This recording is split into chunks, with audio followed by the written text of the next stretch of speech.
Assalamualaikum warahmatullahi wabarakatuh. Perkenalkan, nama saya Diki Andrian. Saya dari kelas akuntansi 23A, mata kuliah Manajemen Keuangan Internasional. Dan di sini saya akan menjelaskan tentang pengenalan tentang manajemen keuangan. Jadi, manajemen keuangan adalah suatu proses perencanaan, pengelolaan, pengendalian, dan pengawasan terhadap seluruh aktivitas keuangan agar dana dapat digunakan secara efektif, efisien, dan bertanggung jawab. Manajemen keuangan berperan dalam mengatur bagaimana uang diperoleh, digunakan, disimpan, dan dikembangkan untuk mencapai tujuan tertentu, baik tujuan pribadi, organisasi, maupun perusahaan. Secara keseluruhan, manajemen keuangan tidak hanya berkaitan dengan pencatatan, pemasukan, dan pengeluaran, tetapi juga mencakup pengambilan keputusan keuangan yang tepat.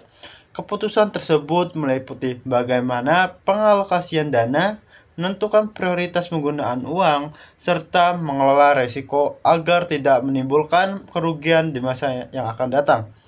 Dengan demikian, manajemen keuangan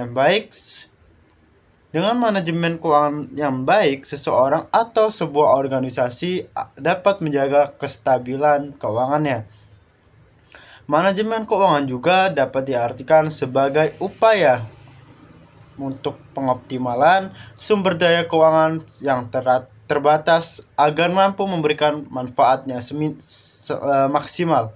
Hal ini mencakup dengan pengaturan arus kas, pengelolaan aset, kewajiban, serta perencanaan jangka pendek maupun jangka panjang.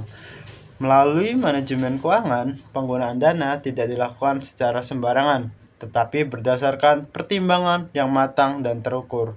Dengan demikian, manajemen keuangan merupakan dasar penting dalam mencapai keuangan keberlanjutan dan kesuksesan finansial, karena membantu memastikan bahwa setiap keputusan yang berkaitan dengan keuangan dilakukan secara terencana, terkontrol, dan sesuai dengan tujuan yang ingin dicapai.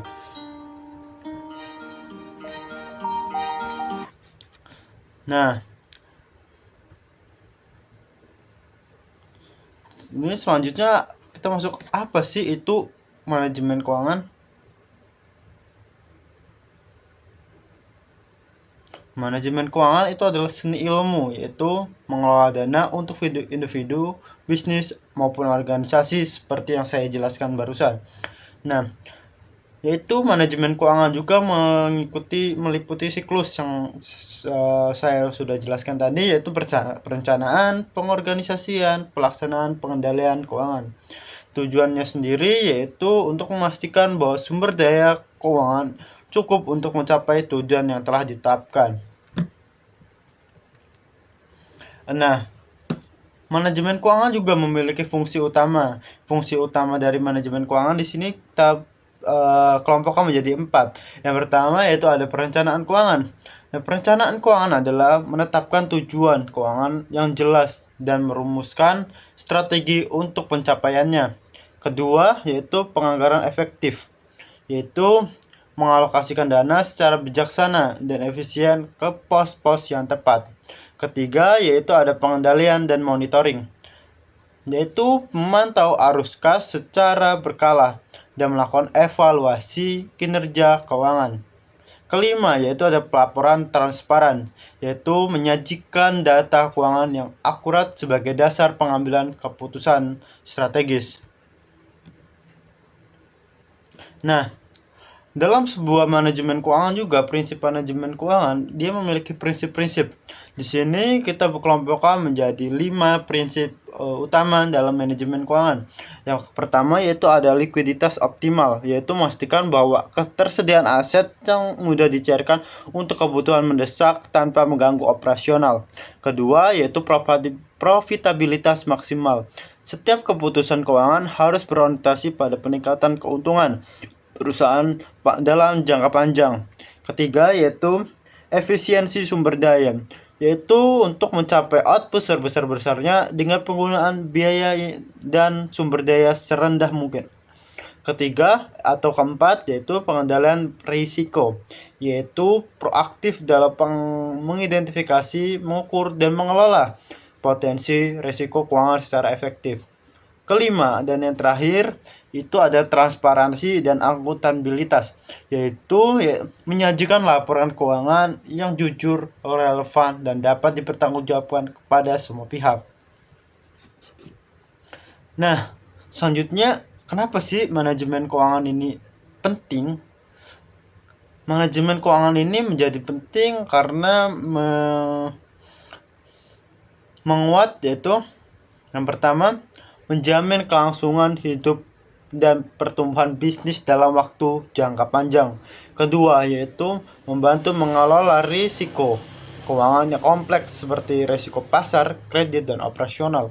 Ketiga, yaitu meningkatkan efisiensi penggunaan sumber daya keuangan, menghindari pemborosan.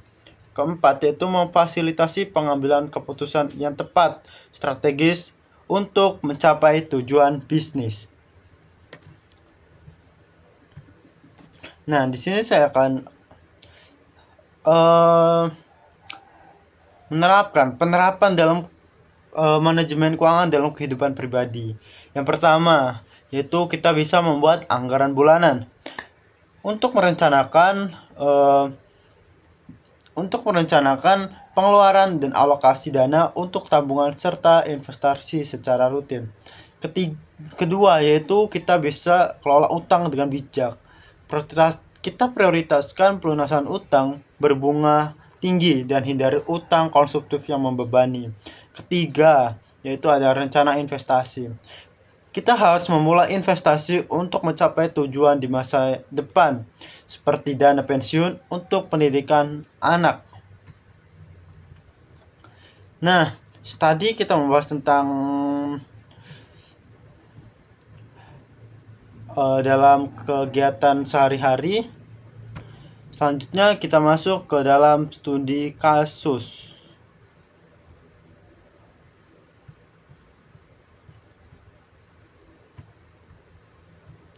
Nah, studi kasus di sini adalah yaitu perusahaan sukses berkat manajemen keuangan.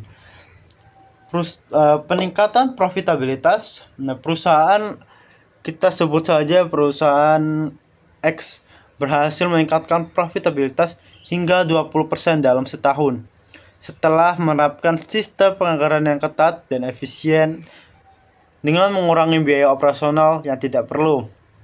Nah, pengelolaan kas yang baik memungkinkan perusahaan X ini bertahan dan bahkan tumbuh di tengah krisis ekonomi global, menghindarkan PHK massal dan menjaga stabilitas.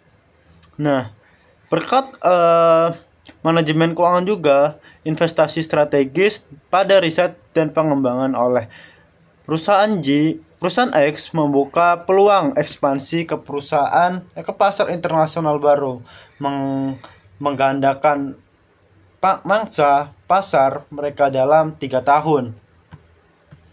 Di sini ada tips nih untuk memulai manajemen keuangan yang efektif. Yang pertama itu pahami dasar akuntansi, yaitu seperti laporan keuangan, arus kas, analisa rasio untuk fondasi yang lebih kuat. Kedua yaitu gunakan alat bantu keuangan seperti kita harus memanfaatkan aplikasi keuangan seperti spreadsheet, software akuntansi untuk memudahkan kita pencatatan dan pelacakan. Ketiga yaitu ada evaluasi dan monitoring rutin. Nah, hal ini dilakukan untuk peninjauan keuangan secara berkala, bulanan ataupun kuartal untuk mengidentifikasikan area perbaikan. Keempat yaitu cari bantuan profesional. Jangan ragu untuk mengikuti pelatihan, seminar, atau berkonsultasi dengan perencana keuangan berlisensi.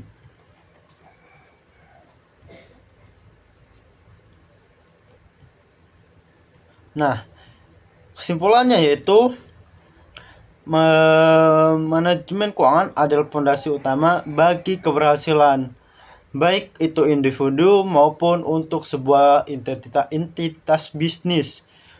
Dengan pengelolaan yang tepat, keuangan bukan lagi menjadi hambatan, melainkan alat yang ampuh untuk mencapai segala tujuan dan impian. Saya Diki Andrian, saya ucapkan terima kasih.